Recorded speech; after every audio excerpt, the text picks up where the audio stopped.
Thank you for watching National Housing Resource Center's webinar, Accessory Dwelling Units and Affordable Housing Option.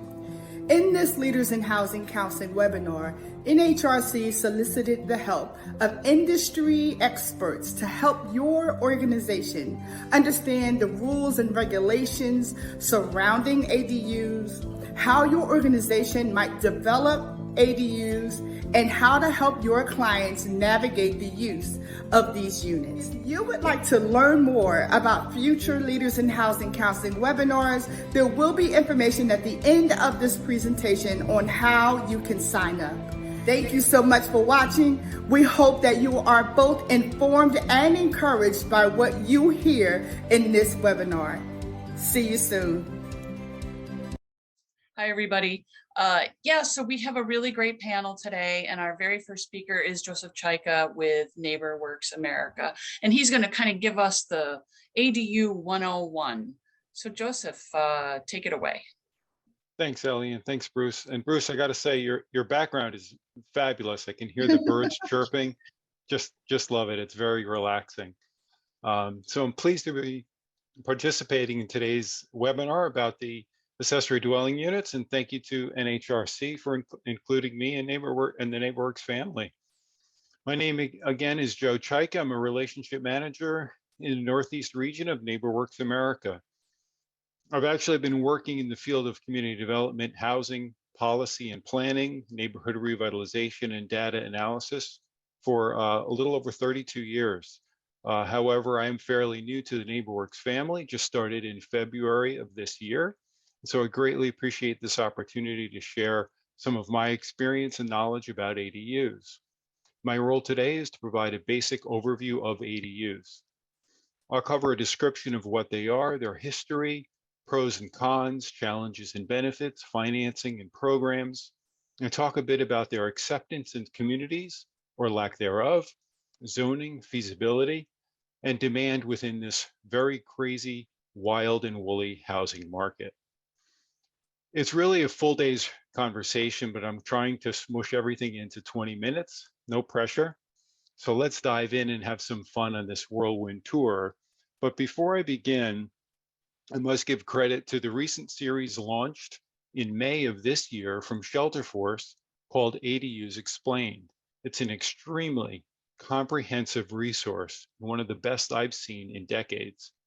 Additionally, the Regional Planning Association out of New York City released an amazing study this past July of 2020 called Be My Neighbor, Untapped Housing Solutions, ADUs and Conversions. Great resource. I would highly recommend both of them.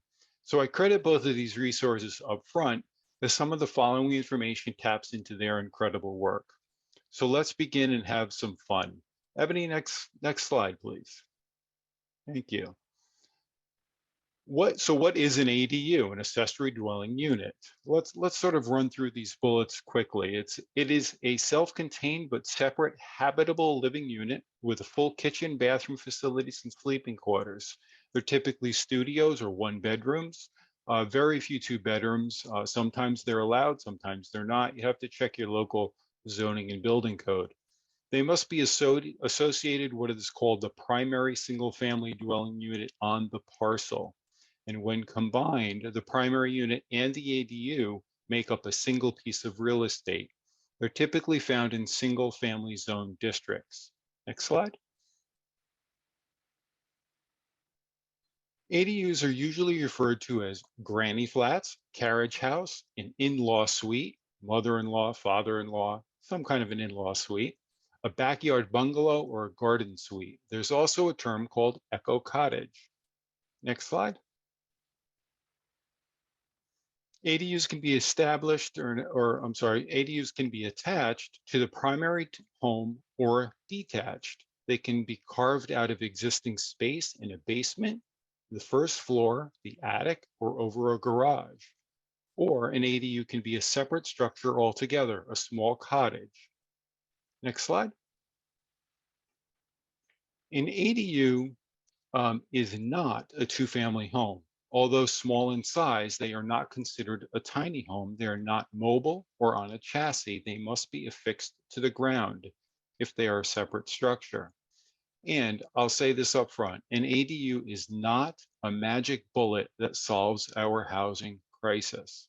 They represent another tool in the toolbox to assist existing homeowners, home buyers, and renters. Next slide. The topic of financing. This can easily fill a half a day, but in short, in order to get an ADU financed, they must meet 3 basic criteria. Some local jurisdictions or states may have additional requirements, as could a lender. Typically, for an ADU to be financed, they must be permanently affixed to the land, function as a wholly self-sustaining unit, and have an entrance that doesn't require the resident to go through the primary home. Next slide.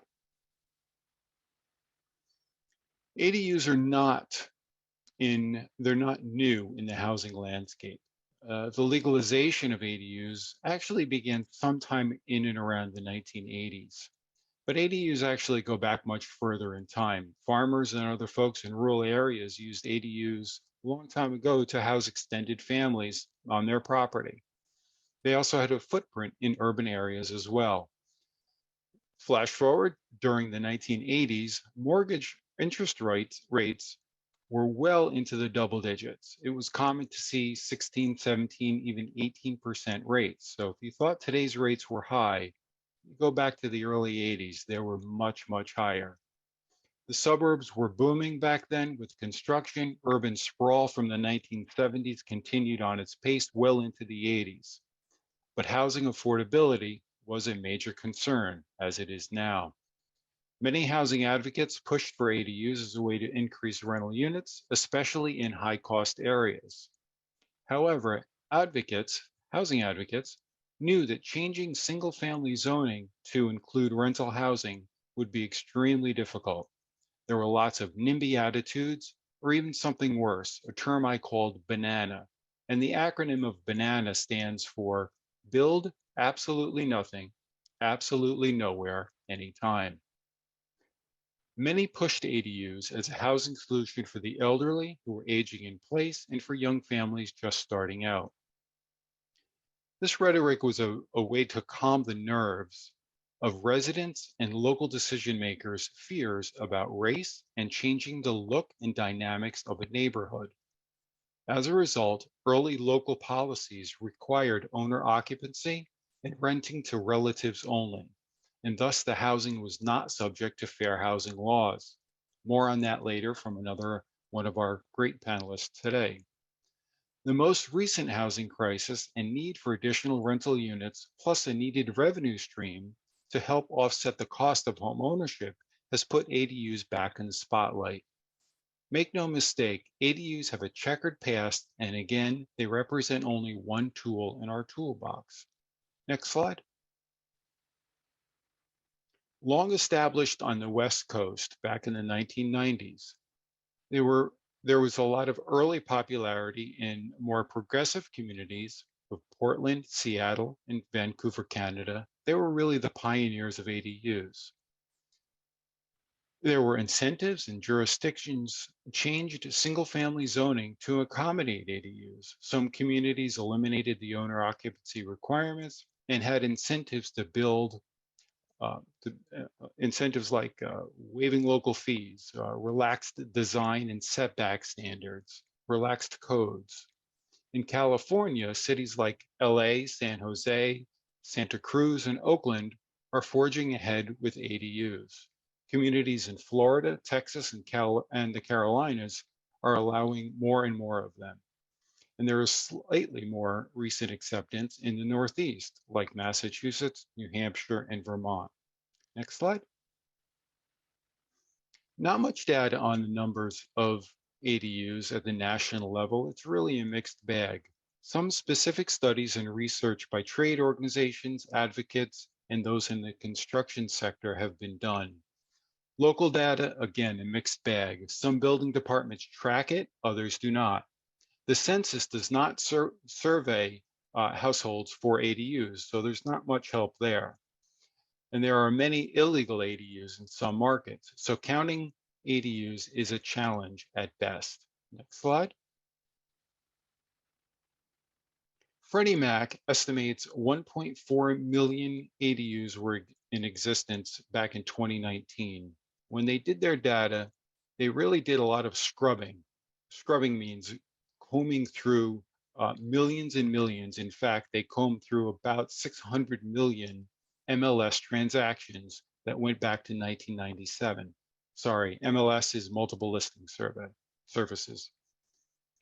The research showed most growth of ADUs occurred in the south and western regions of the country, specifically California, Florida, Texas, and Georgia. The study identifies Portland, Dallas, Seattle, LA, and Miami as the fastest growing ADU markets, each with double-digit growth over the first time ADUs since 2015. Detached ADUs are more prevalent in sprawling western metro areas, while homeowners in dense East Coast cities are more likely to create ADUs attached through conversions and conversions of attics, basements, and garages. Next slide. So why create an ADU and what are the benefits?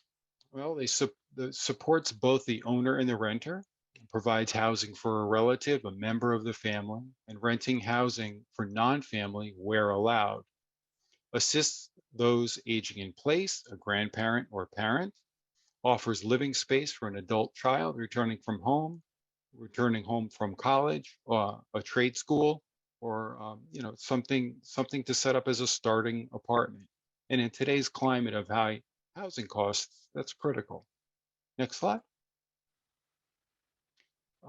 So benefits they may assist owners looking to downsize but want to remain in their home and in their community. They foster affordable housing and a revenue stream for the owner to offset mortgages, taxes, and maintenance costs. And it supports homeownership and wealth building. So I want to repeat that. It supports homeownership and wealth building. Next slide. They have relatively low impact on the existing infrastructure, water and sewer, for example. Integrates additional housing into the neighborhood without a loss of character, something called gentle density. Reduces sprawl, promotes preservation of open space, and by adding units in those developed areas, there's not a lot of construction in areas that are eliminating open fields. Supports the diverse housing needs of a community is another really good creative benefit. Next slide. So the biggest barrier is likely to be local zoning and building code. Some jurisdictions have such tight requirements, it is essentially impossible to build an ADU. Typical codes require off-street parking, minimum setbacks from property lines, maximum heights, and there must be proper and sufficient water and sewer. Floor area ratio adds another complexity to the formula. The ADU can only be a certain percentage of the size of the lot and or the primary structure. Each municipality is different, so I encourage you to check. And navigating the approval process and managing construction is not for the faint of heart. It can be complex and very costly. Next slide. Other barriers include owner occupancy requirements. For the primary home and the ADU must be rented to a relative. Again, this goes back in time a little bit to some of the older policies and planning requirements set up. This is where the things get, again, a little hairy. This scenario reduces the ability for an owner to rent to a non-family member and use the ADU as a revenue stream. It also reduces housing stock for housing stock for new home buyers and reduces the opportunity for wealth building. Many jurisdictions were fearful of unscrupulous investors that can take advantage of ADUs and use them purely to make money with high rents, which is why their codes are restrictive. Next slide. The cost of designing, permitting, and building an ADU is not cheap. It can be as low as $50,000 for a small renovation to as much as $250,000 or more for an in-depth build. Each market is a little different and each build is different.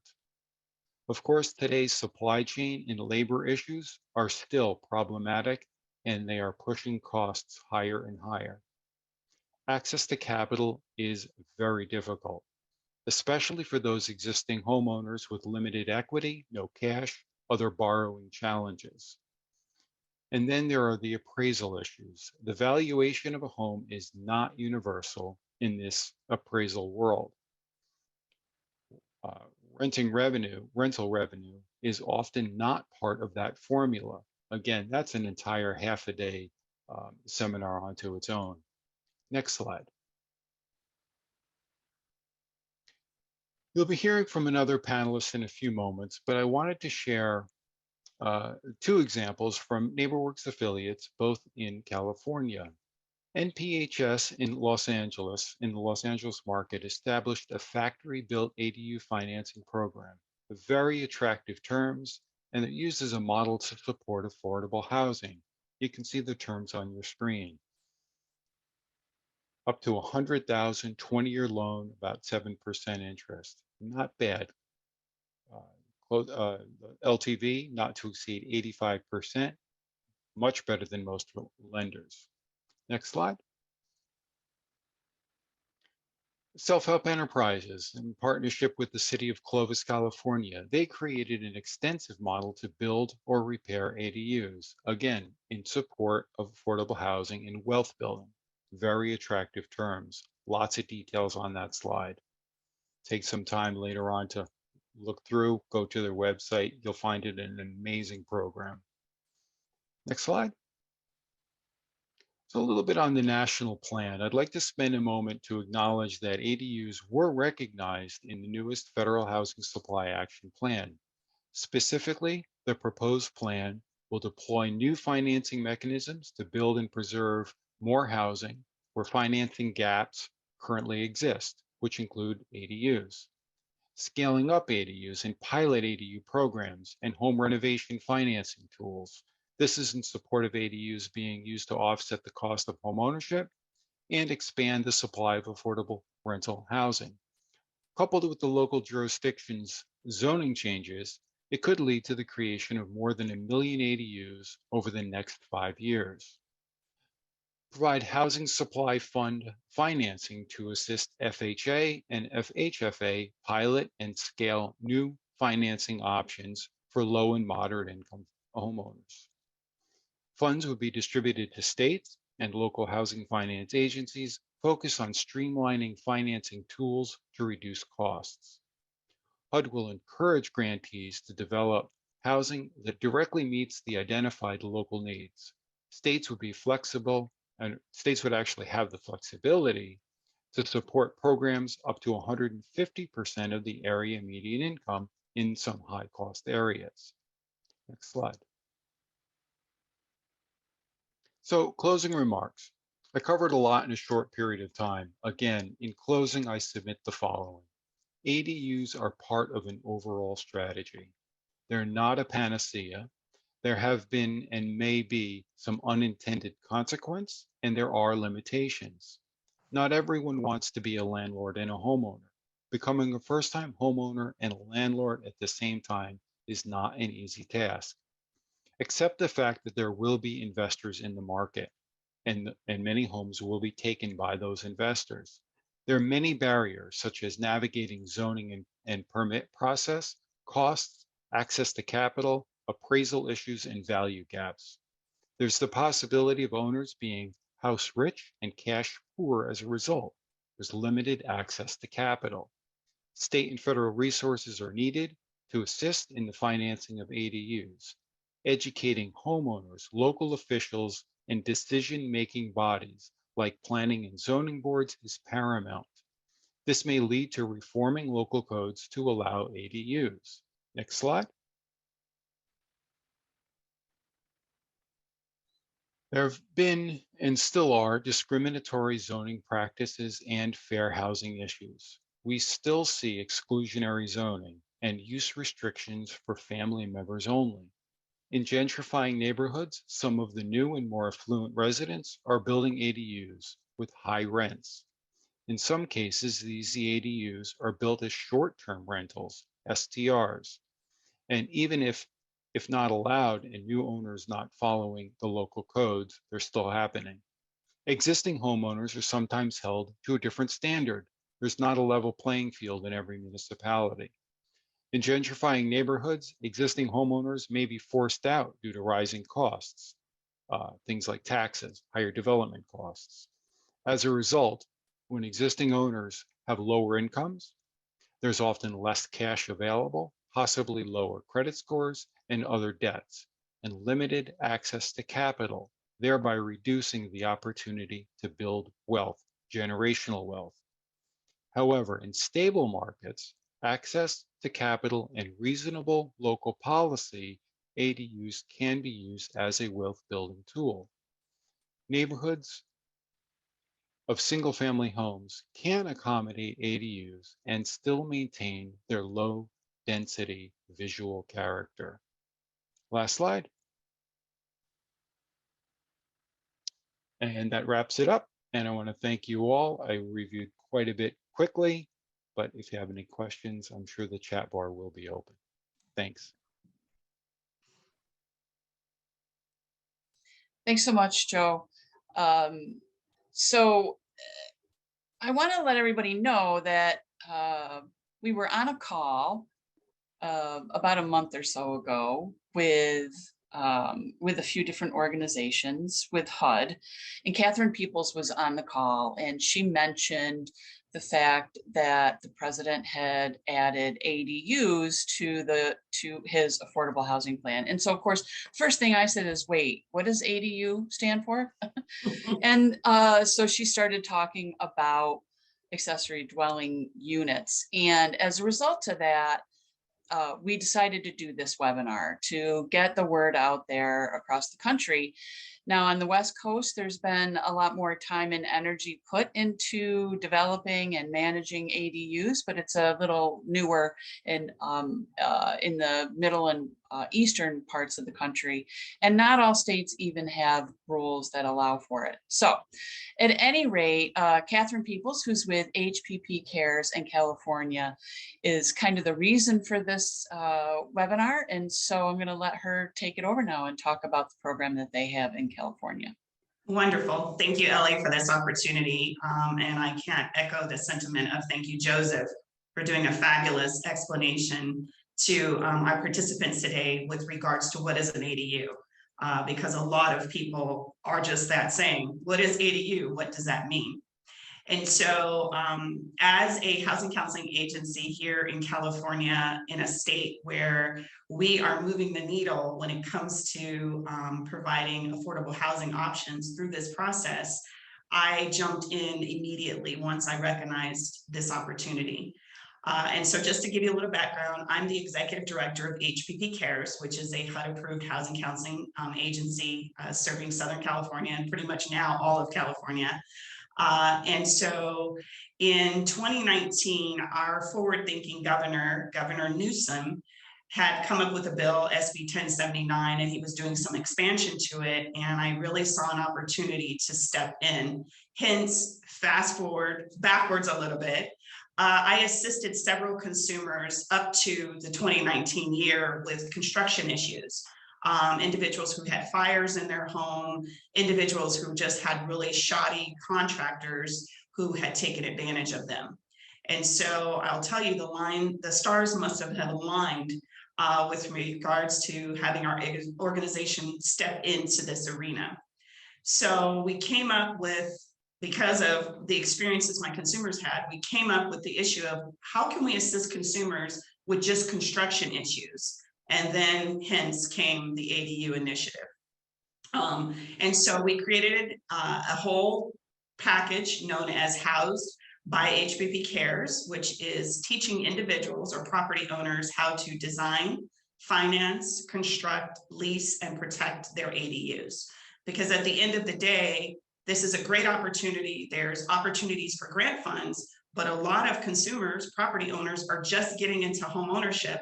So how can we hurdle them into becoming now landlords and understanding that process? So I saw a window where our organization could step in and really move the needle forward with regards to education. We can go on to the next slide, Ebony. And so this is the bill that kind of set it off for the state of California, SB 1079. It can be quite a bit of reading. Plus, there's been tons of amendments to this bill, various bills that have come into play to kind of move the needle forward to assist property owners through this process. And so that would have been with helping with getting waivers on permits, as Joseph alluded to earlier, or changing the setback requirements, or allowing HOAs to participate in the ADU process. And so again, as we're moving quickly through getting the education out to consumer and understanding the ordinances that they've moved about, our organization as a whole has partnered with the grant program for the state to be that source of education for consumers. You can go to the next slide. And so we saw an opportunity, as I alluded to earlier. We have lots of property owners who are looking to house a loved one in our market. We also see people who see this as an opportunity to generate rental income. And so the beauty with being positioned as we were in the onset of this back in 2020, prior to COVID, our organization had already partnered or had rose our hand to say, hey, we're interested in making sure that people understand the process of ADUs. We saw those opportunities and we jumped in and wanted to provide the education. And so CalHFA, we work with them and the grant program to allow consumers to have reimbursement costs and education to understand what reimbursement costs they can get when participating with this grant program. We are also pivotal in helping with providing the feet on the ground on the street, or the feet on the street education of what's being heard, what the consumers are saying about the program, so that we can help advance the program, advance the opportunities for ADUs to be built. And so they've heard us because the initial grant for the state was $25,000 and it increased to $40,000 just because of information that we've been sharing with the powers to be with CalHFA, which is our grant program. The state also recognizes, obviously, that we tremendously have this housing crisis and they want to know what we can do to move forward. So these are all the opportunities that our housing counseling agency and your agency can do, especially for many of you who are in states where this is just starting off. You want to start to recognize where is the area of need, where's the opportunity, and then get in with your state representatives, your mayors, your city council individuals, and find out how you can charter the course for this. Trust me, when we first started, I didn't think this is where we were going to be in 2022 as one of the leading organizations providing the education for the state. Trust me, by no way did I think that. I just thought it was a creative way for people to learn the process and move forward. And so because of the frenzy of ADUs in California, we've kind of just stepped into that position, and here we are. Another couple of things that I want you to reach out to is your lending partners. Because of interest rates going up, the renovation loan is not an opportunity, but you want to talk to some of your lending partners who have second mortgage options so that people don't have to do a full refinance. So these are areas that you can start to figure out your program and create opportunities for your agency and sustainability. Because at the end of the day, we're all looking for ways to keep our organizations sustained and income coming in. Next slide. Many of the obstacles is the key that you want to focus on. You want to see where you can fit in as an organization and create that movement towards helping the state or your community create ADUs. And so in our area, obviously, property owners are in tremendous need of someone to handhold them through this process. And so hence, housed by HBP Cares, our organization not only does the education, but we have a concierge component that's built in where that once consumers take our education, no matter where they are in the process, we can pick up and help them move forward, i.e. if they're stuck with the process because they've gotten to a shoddy contractor, or they are not sure about permitting, or they don't understand why certain ordinances are in play, or possibly advocating for the consumer to have an ADU built in their area and the city is giving them some time at certain tough times, our organization steps in that. So we have various ways to meet the need. Also with the CalHFA grant, there's a tremendous need to obviously move the grant funds and to create opportunities. So there's an area where we recognize that obstacle that the state was having with regards to grant funds. And then obviously we all understand within particularly our state, there are some jurisdictions that are providing some challenges for consumers. So we said, hey, we can be an advocate in their area. And then obviously with our financial partners, we saw an opportunity to provide a different loan product. And so we recognized that as an obstacle and wanted to move forward with the opportunities and let them know, hey, this is where we're seeing issues, and provide that particular data. Next slide. This is a sample of a family that was assisted, and this is the example of what the unit could yield from basically having access to these pre-development reinvestment dollars that CalHFA, our state, is offering consumers up to $40,000. And those pre-development costs would cover various things like clearing the land, helping to permit UDUs, which are unpermitted dwellings. We have a lot of consumers who have people who are living in units that are not permitted, helping them to get those up to code. The key is just to educate your consumers. And I think as a housing counseling agency across the country, if you're looking to step into this arena, you want to be that go-to, that organization that can provide information regarding designing, the financing, the construction piece, so that at the end of the day, you're helping your homeowners within your existing footprint create opportunities of wealth and building legacy. Next slide. This is some of the markers that our organization with regards to sustainability has been able to do. Not only do we do the advocacy, we provide education, we do one-on-one counseling, and then we help educate consumers on lending. It's kind of like basically what we've been doing all along. We obviously are providing home buyer education.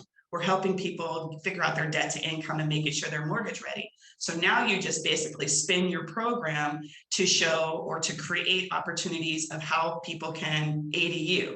And that would be basically through the same process: education, counseling, and lending.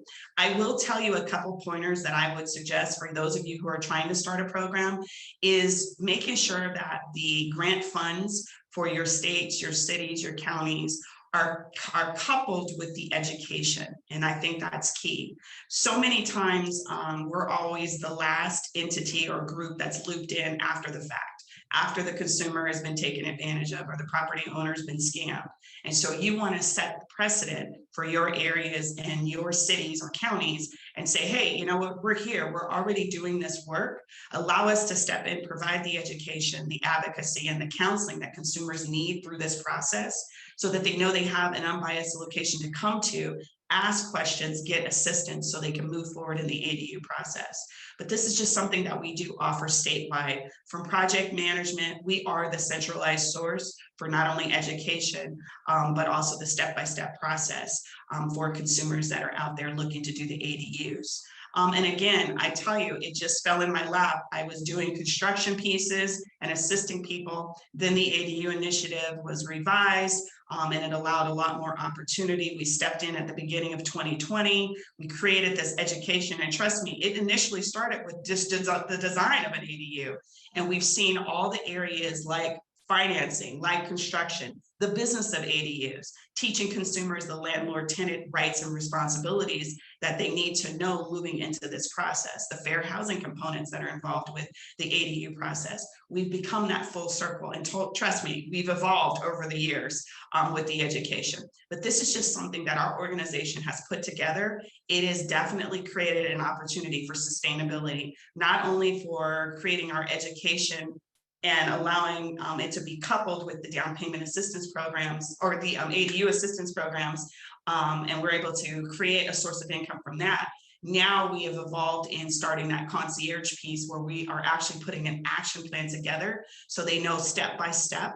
We are talking to vetted vendors to possibly have those as options for people to participate or work with wherever they are in the process. Again, it's all sustainability for our organizations. Next slide. And so with that said, our organization, because we are a trailblazer, one of the states that's doing this and doing it well, I'm going to extend to all participants the opportunity, and I believe Christy or Ebony will put it in the chat box, a link for you to sign up. And if you are interested in getting your program off the ground, we've put together somewhat of a train the trainer education. It should probably take no more than 90 minutes where we can show you step by step some of the things that you need to do in more detail to get your program off the ground and get things going. Other than that, I appreciate everyone's time. This is Catherine Peoples, HPP Cares, housed by ADUs.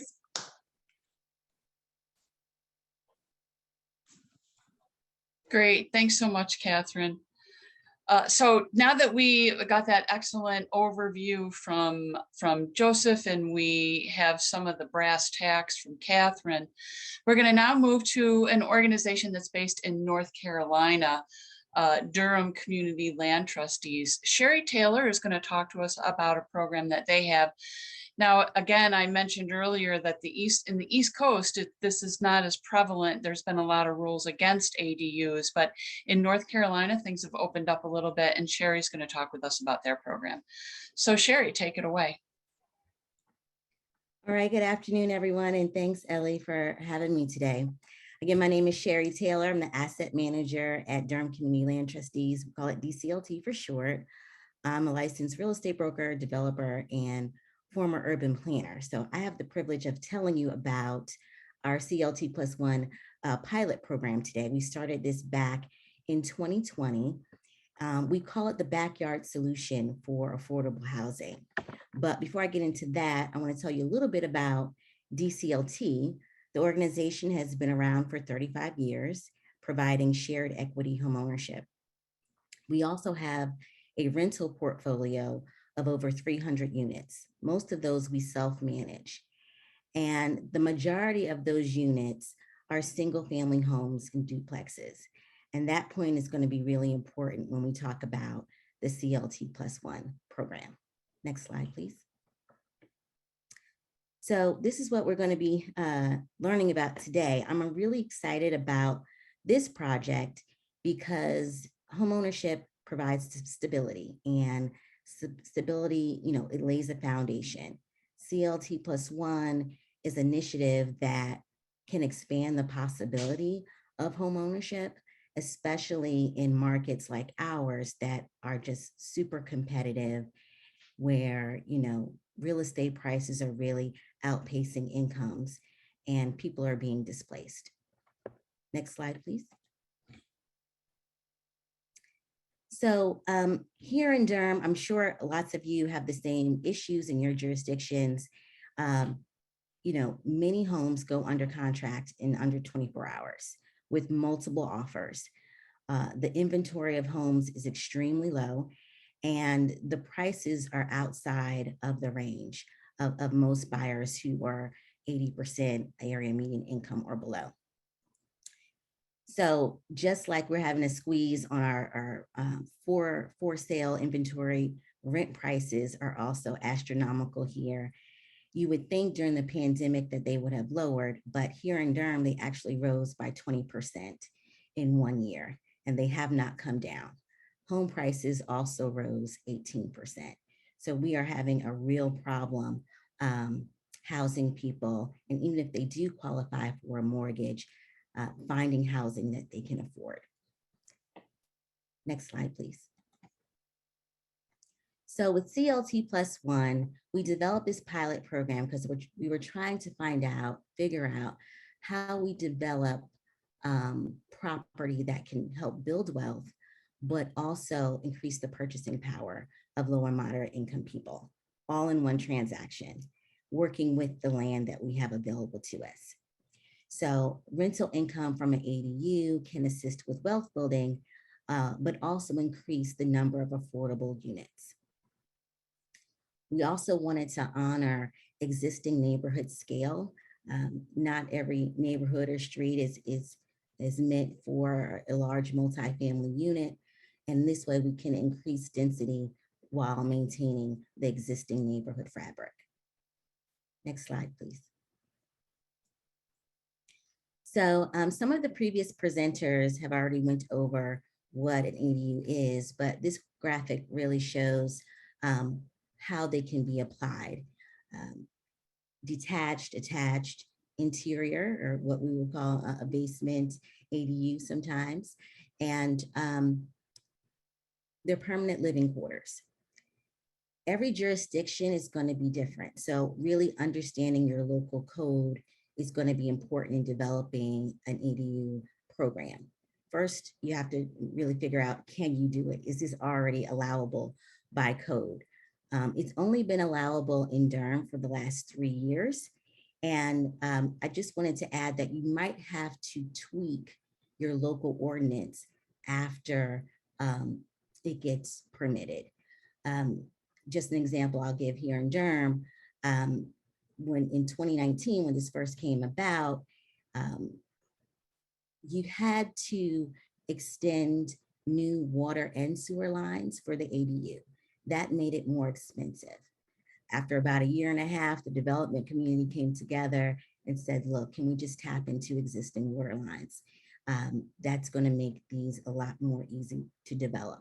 And so the ordinance was tweaked to allow that. So just expect that as time moves on, you'll have to, your ADU ordinance might evolve. Next slide, please. All right, we've talked a little bit about the benefits of ADUs, but what I really love about ADUs is that it gives people an asset for aging in place and preventing displacement. The owners can use the primary home, and then when they want to, downsize, they can move into the ADU. So that's what this graphic is really showing here. Additionally, it will provide the owner with an additional income source, whether they use the primary home or the ADU. Next slide, please. Okay, so our CLT +1 program initially was developed with one idea in mind, which that is, new construction home with an attached ADU. But as we were developing the program, we wanted to add in 2 more phases. So phase 2 is actually building ADUs on property that DCLT owns as rentals. As I mentioned in the beginning of the presentation, the majority of our portfolio is single family homes and duplexes. In Durham, that's exactly the place where you can put an ADU. You cannot put one behind a 3-family or quad. It's only single family homes and duplexes. So through GIS analysis, we found that we have 80 to 90 opportunities to build new units. So we're really excited about that. And then the third phase, which we have not started, is working with current land trust homeowners to explore ADUs. Financing for that is a challenge because in North Carolina, in our market, we don't yet have an ADU specific loan product. So we are working with lenders to try to develop that, but it's been a slow process. Next slide, please.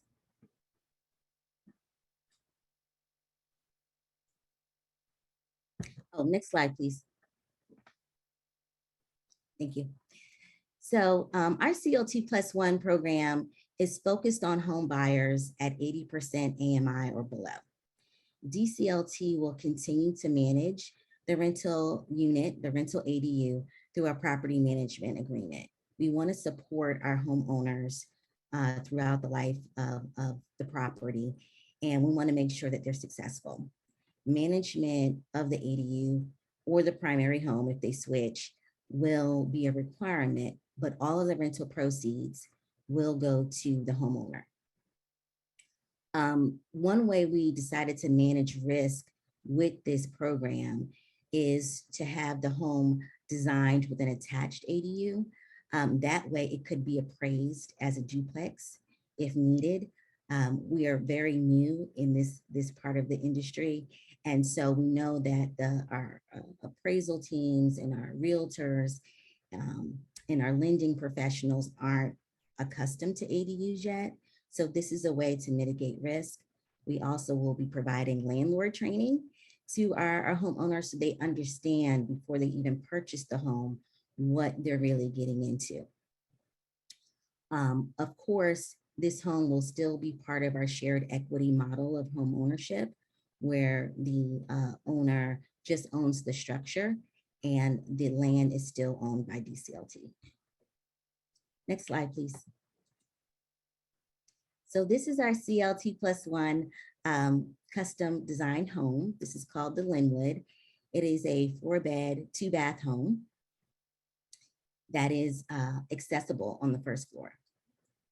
We completed a 7-month community-led design process to make sure that this type of home and how it looks on the inside and the outside is something that our neighborhood stakeholders would accept and be proud of. They are really excited about having this type of product built in their neighborhoods. So universal design is incorporated throughout. We know that land trust homeowners tend to stay in their homes for a long period of time. Once they get in a home, they tend not to sell them. So our goal here was to make sure that the home worked for the homeowner in year 1, but also worked for the homeowner in year 31. So if we're going to do new construction, making sure it's ADA accessible was really a priority for us. That way, our owners have that flexibility and can stay in the neighborhoods that they know and love, and not have the house kind of force them out. The ADU was also accessible as well. So another thing I want to say about the design is that we do most of our work in the urban core of Durham. So this house was designed for smaller lots, lots in the core of the city. Its total footprint is 26 by 50, so it can fit on a small lot. Next slide, please. I mentioned that, so that's our phase 1. And then our phase 2 is placing ADUs on rental property that DCLT already owns. So what you're looking at here is that the structures in blue and gray are duplexes that we own, and we have partnered with Volunteers of American National Service to create a kind of micro community for veterans. And what you see here is 5 adjoining lots. They adjoin in the back, and that gave us a lot more room to be creative back here with this new project. The small red rectangles are the 1-bedrooms, and then the larger ones are the 2-bedrooms. And the goal here is to create kind of a restorative community and use that collective acreage to have a common area garden and some other features, maybe a water feature, but something that's really restorative for our veterans. Next slide, please. For this project, we decided to go with modular construction, shipping containers, and we're working with a design build firm called Maker Studio in Atlanta. 99% of the build will be in their manufacturing facility in Atlanta, but they will be delivered with utility hookups, fixtures, and furnishings. Of course, these will be built to local code standards. And of course, we're going to have, permitting and site approval before they get delivered. Next slide, please. So that's where we are. We haven't started our first build yet. We're going to start in September with our first CLT+1, but we do have some challenges because this is so new in our jurisdiction. There are not many comparables and there are no resales as of yet. So we know that's going to be a challenge for our appraisal community. Another challenge is are construction costs. We always have a gap between construction costs and our affordable sales price. So we are working diligently to apply for grants and work with our donors to fill that gap so that this pilot project can become a reality. And then lastly, as I mentioned before, we have a limited ADU experience with all of our real estate related professionals. In 5 years, I expect that this won't be an issue, but right now, everyone's learning together. Next slide, please.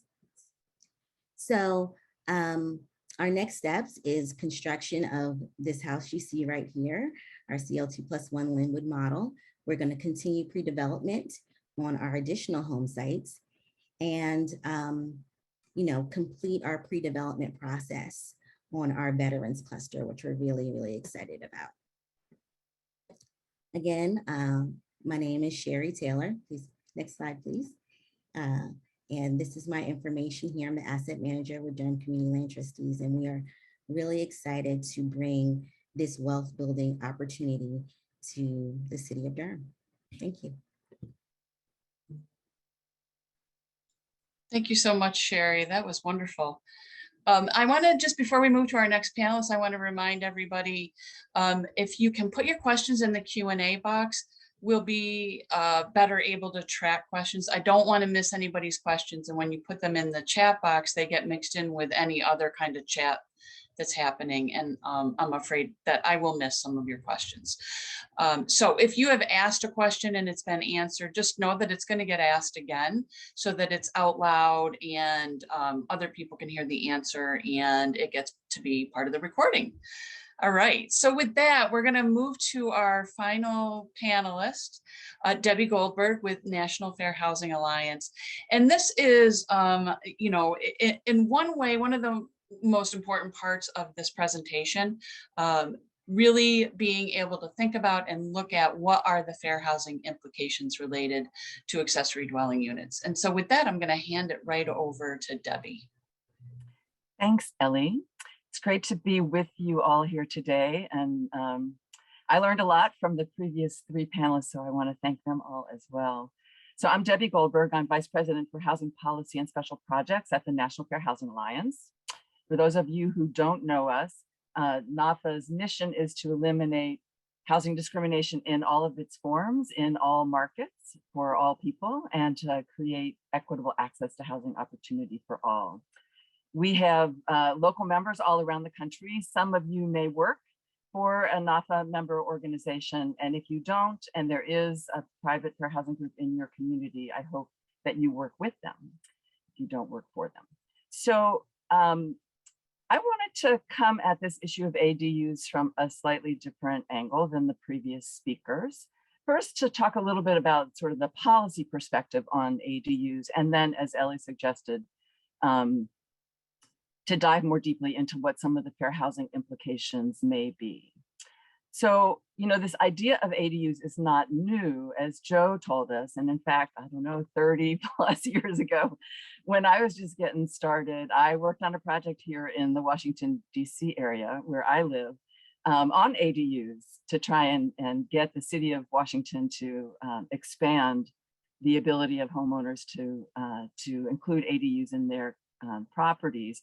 In DC, really, most neighborhoods with row homes have some basement units, maybe not everybody, but a lot. And so, Joseph, for your list of what they're called here in DC, they're sometimes called English basements for reasons I can't explain.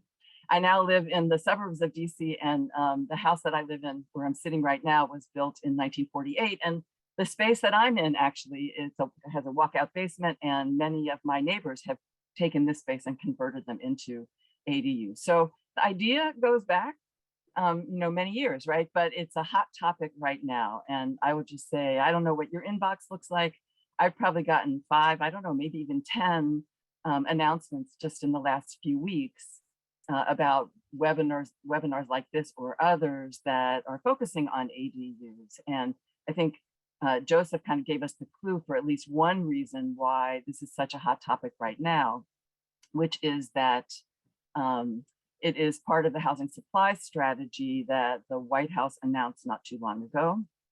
ADUs and small apartment buildings, 1 to 4 unit buildings are part of what the White House sees as a way to address the severe housing shortage that we have in the United States right now. Severe across the board, but especially for affordable units, both rental and home ownership units. And the National Association of Realtors has estimated that we need 5.5 million additional homes to meet the demand, and that at our current rate of construction, it would take a decade or more to fill that gap. So I think we're all seeing in all of the communities that we live in the impact of the lack of housing supply, and really everybody is searching for ways to address that and to alleviate the problems that it causes. So if you are a policymaker sitting in Washington trying to figure out, what do I do? I've got this housing crisis, how am I gonna help meet it? ADUs are a strategy that I think is pretty attractive. For one thing, it does not require that Congress passes any legislation, right? It doesn't require that Congress appropriates any money. And we know that both of those things are difficult to accomplish in the current environment. So this kind of more private market, decentralized approach to creating new housing supply is very, very attractive. And, as others have noted, they have the potential to create more units and maybe more affordable units in areas that have a lot of resources and amenities, but may not have a lot of rental housing opportunities. So that's an added bonus. And they do have the potential to generate income for homeowners, which, under the right circumstances, can help those with modest incomes and low wealth cope with rising expenses and or maintenance costs, and help older homeowners age in place. But as I think all of my co-panelists have said, ADUs are not a silver bullet, right? And they really need to be viewed as part of a larger housing strategy for any community. So most communities need a range of housing types and housing sizes for their residents, varied needs, and ADUs can help meet some, but not all of those needs. So as we've heard, they may not be allowed everywhere, and zoning changes may be needed to enable them to be built. They tend to be relatively small, as we've heard as well, right? So they're not going to be suitable for larger households, which might mean families with kids, or might mean multi-generational families, that need more space, or other family configurations or household configurations that just won't fit in or won't really have their needs met by an ADU. And then finally, I think it's important to remember that Sherry's example aside, they may not be readily accessible for people with disabilities. And so there are some real kind of constraints on ADUs just by their very nature that mean that they're not going to be able to meet the full range of housing needs that we have. And they do raise a series of fair housing concerns, both for renters and for owners. And so I want to take just a couple minutes to walk through what some of those are. So one thing about ADUs is that, because it's one unit managed by one owner, they're often advertised in a fairly informal way, right? And in fact, Joseph was reminding us that in some communities, ADU owners can only rent to family members, right? So you would never put an ad in wherever housing gets advertised if you're going to be renting to a family member. But even if you're not, you may never do any kind of public advertising.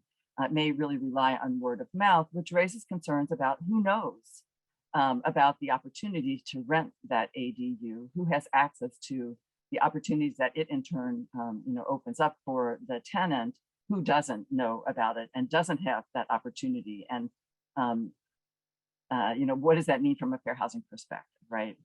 I think even more importantly, or at least equally importantly, we need to remember that ADU tenants do not have the full protection of the Federal Fair Housing Act. So just to take a minute here on a Fair Housing Act kind of primer for those of you who may not have been through this before, which I hope is none of you, but just a reminder, right? The Fair Housing Act prohibits discrimination in housing based on race, color, religion, national origin, sex, family status, or disability. It protects against both discriminatory treatment and also policies and practices that have a discriminatory effect, what's known as a disparate impact. And it provides protection for a wide range of housing transactions and conditions. It includes housing sales, rentals, mortgage lending, insurance, appraisal, zoning, advertising, the terms and conditions on which housing is offered, and things that otherwise make housing unavailable. So it's a very powerful law that provides a lot of protection for all of us as we go looking for a place to live. But it also contains an exemption for small rental properties. And this is known as the Mrs. Murphy exemption that some of you may be familiar with. It's a hypothetical Mrs. Murphy, not an actual one. But this is what it says. This exemption applies to rooms or units in dwellings containing living quarters occupied or intended to be occupied by no more than 4 families living independently of each other, if the owner actually maintains and occupies one of those living quarters as his or her residence. And for those of you who are regulation fans, let me say, this is found in 42 USC 3603B2. So as I said, this is known as the Mrs. Murphy exemption. I do want to note that the Mrs. Murphy extension doesn't apply to all of the provisions of the Fair Housing Act.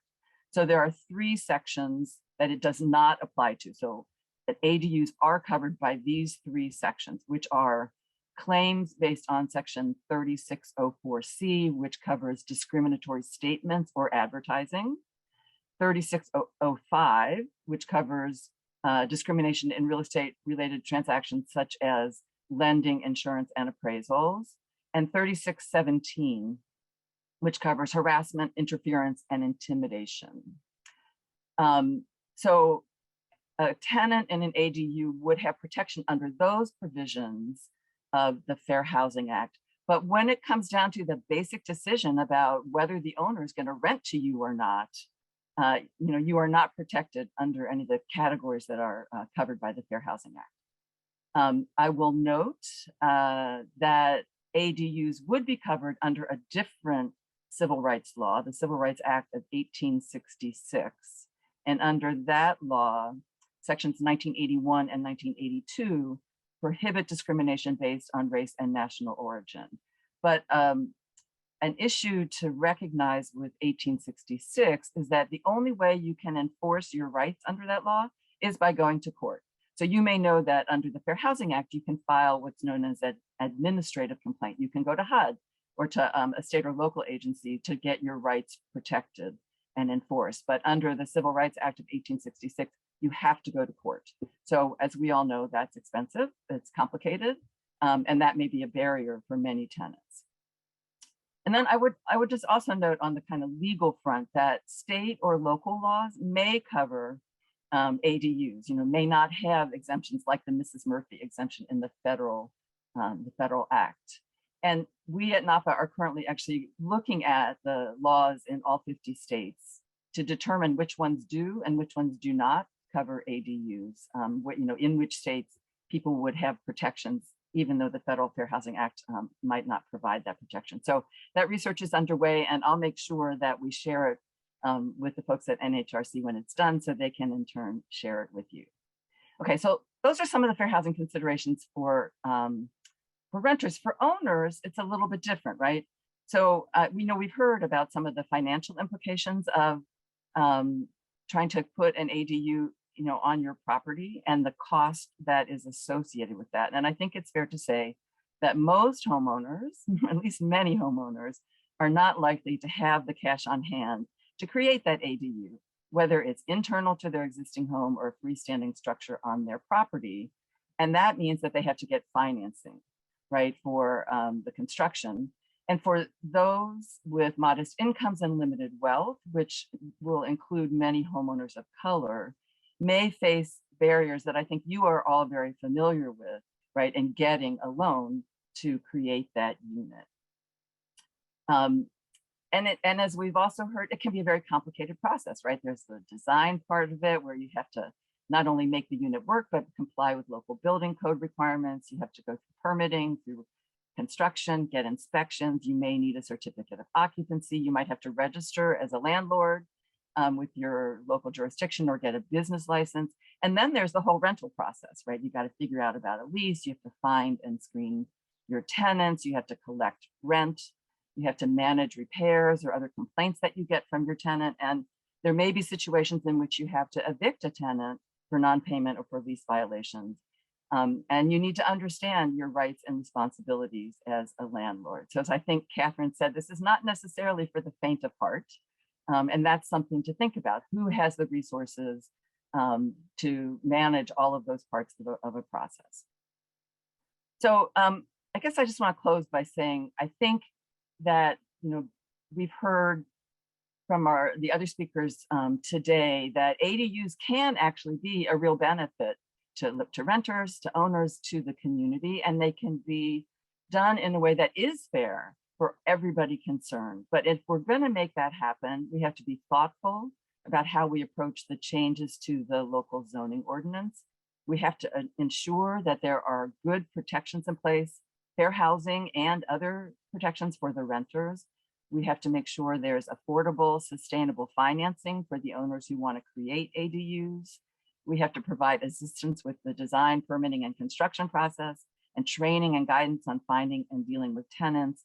And we have to make sure that owners understand their rights and responsibilities as a landlord, including their fair housing obligations. So I guess I would say we need to take the other panelists here and just clone them nationwide, and then we'll all be in good shape. But until we do that, I think we just have to be very thoughtful and deliberate about how we approach making ADUs possible in our communities so that we make sure they're really fair for all. And with that, I will stop and turn it back to Ellie for questions. Great, thanks, Debbie.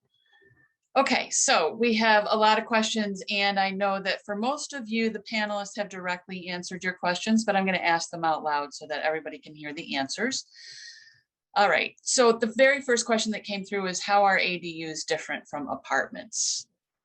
And so I'm leaving it open for any of the panelists to go ahead and answer these questions.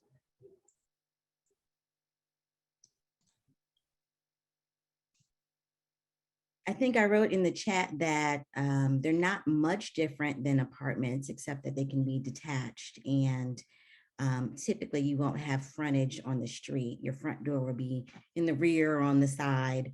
The leasing will be the same. The property management will be the same. It's just the actual structure is a little bit different. And depending on which jurisdiction you're in, they can be various sizes. In Durham, they can be up to 800 square feet, which is a 2 or 3 bedroom apartment for us. So it just depends. Okay.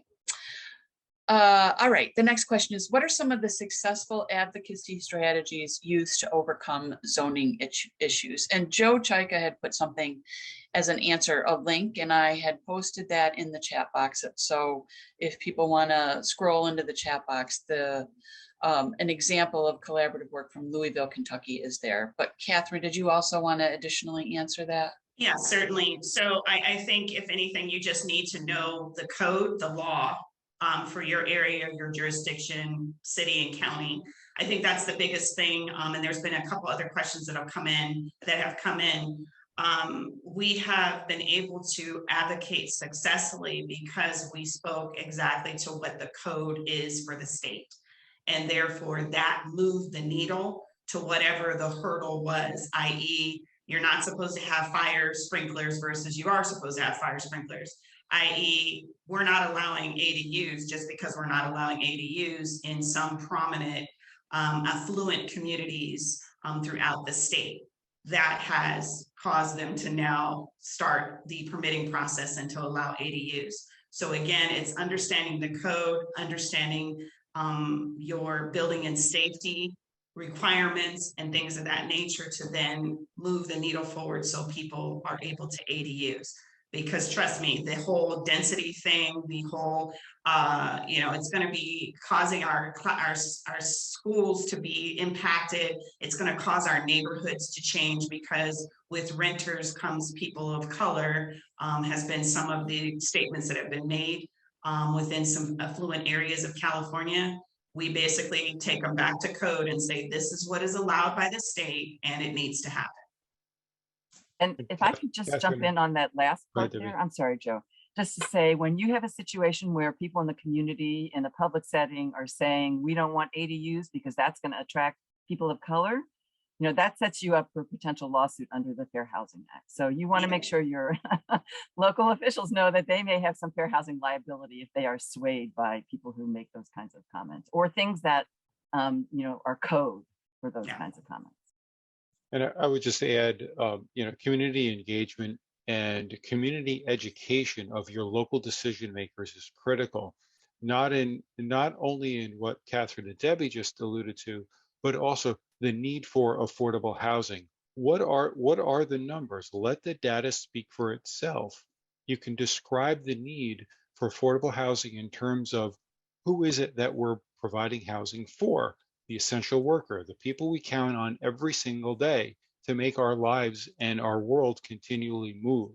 So I think if local decision-making bodies hear that, they'll say, oh, that's my kid, that's my parent, that's my neighbor's son, that's my neighbor's daughter, what have you. Put it in terms of the real world.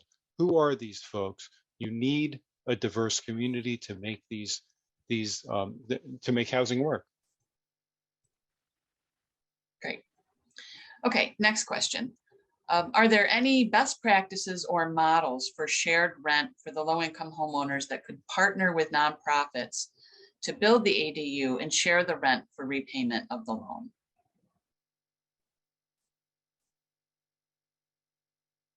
I think there are some good models. Typically, there are models out of the West Coast. There is one in Minneapolis. They work with homeowners who will, it's called,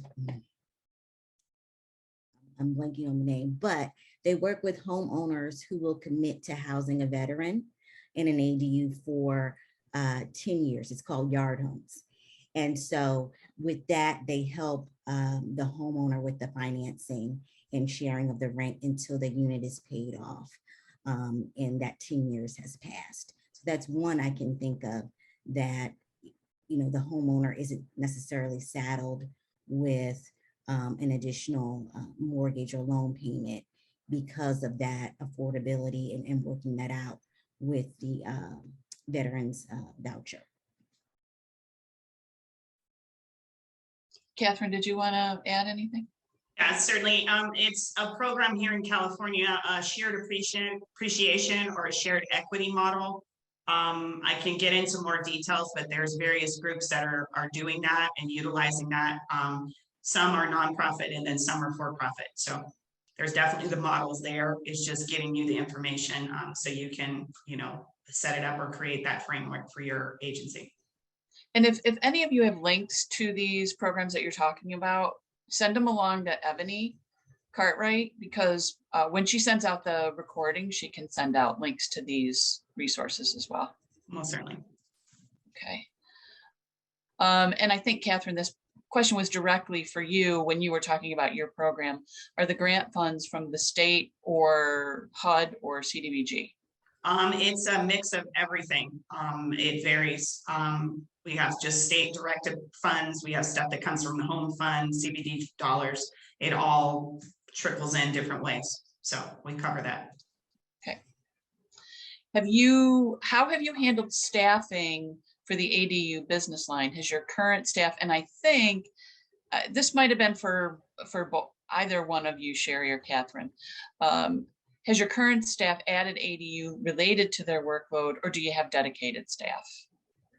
Initially, our organization, like I said, we were just doing the education, didn't think it was going to pick up much traction. And that was from 2020, probably mid-COVID. So about 2022 is when we realized we had to get dedicated staff to start to handle the calls and handle the strategies that consumers are looking for. So we have our counseling staff that does the regular, you know, home buyer, foreclosure prevention. Those are our certified counselors. And then we have people that we've brought on that have more of a expertise on project management, construction, and things of that nature for our ADU side. At DCLT, just to develop the program, we didn't need to bring on additional staff. We're actually just finishing up our pilot year to actually develop the program. But now we are going to hire a pre-development manager because we do have so many sites where we can do it on property that we already own, and then to, of course, handle the new construction. So now that, you know, construction is only a few months away, we are going to hire one person. They won't be 100% dedicated to the ADU pilot program, but are going to help us with pre-development for all of our projects. So we're just, you know, expanding. Great. And while we're with you, Sherry, are you the property manager, and does that include selecting tenants? So DCLT will continue to be the property manager. We have a property management staff. We have a senior property manager and an assistant property manager, and 2 maintenance technicians on staff. So we will continue to do that for our CLT+1 homeowners. Great. Okay, is the wealth building opportunity a helpful theme for countering community opposition to more density?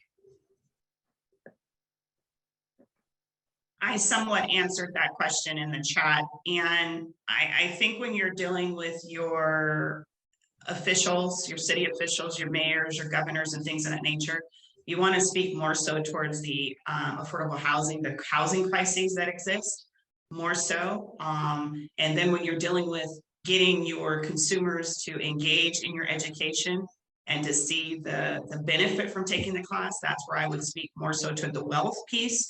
And creating, getting your property to work for you is kind of how we spin it. That's my take on it in California. So I would add one thing. Comes from a little bit different angle, and I can't say how persuasive this is with local officials. But you know, one of the things that we're very focused on at the National Fair Housing Alliance, that I think all of you are as well, is closing the racial homeownership gap. Right. I think you all know that the homeownership rate for white families is 30 percentage points higher than it is for Black families, and that the gap is somewhat smaller for Latino families, but it is still very large and very persistent. And I think one element or one aspect of closing that gap is holding on to people who are already homeowners, right? Not losing ground among the existing homeowners of color. So to the extent that, you know, gentrification pressures or upkeep and maintenance pressures, or the need, you know, for putting a new roof on or whatever, right, are creating challenges for homeowners of color in particular, not that they're the only ones who face this challenge, right, but for homeowners of color to be able to remain as homeowners and to stay in their homes and in their communities, then I think that wealth building piece, you know, is a useful thing to point out, right? So if you have officials who are trying to make sure that homeowners of color remain in the community, then look, you know, helping them understand how this can be a vehicle for doing that, particularly for those who are older or who maybe have inherited property, you know, that's one way to spin that argument. I should say, to frame that argument. Okay, so we had one final question about providing sample zoning ordinances for ADUs, and Sherry very graciously gave us a link to the code for Durham, and I did put that into the chat. All of the links that went into the chat will also be provided when we send the recording out for this webinar. And with that, we are kind of out of time, so I'm going to hand it right back over to Bruce to close us out.